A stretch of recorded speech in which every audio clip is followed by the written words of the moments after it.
უარს ვეთყვით არაფრის კეთებას, უარს ვეთყვით დაპირისპირებას, უარს ვეთყვით ხალხზე დაბრალებას მათივე ცუდი ცხოვრების და ყველა ერთად ავირჩევთ წინ წასულ ფეხზე დამდგარ და უკეთეს საქართველოს ჩვენი უკეთესი ოჯახებისთვის.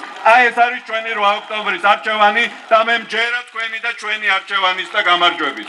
ხან გოლაფრო მოგესალმებით ჩემოდი პასუხი.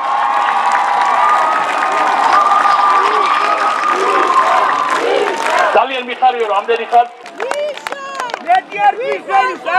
დიდი მადლობა მეგობრებო. ამ წლის 8 ოქტომბერს იწყება ჩვენი გამარჯვება და ჩვენ გავამთავრებთ ქართულ ოცნებას.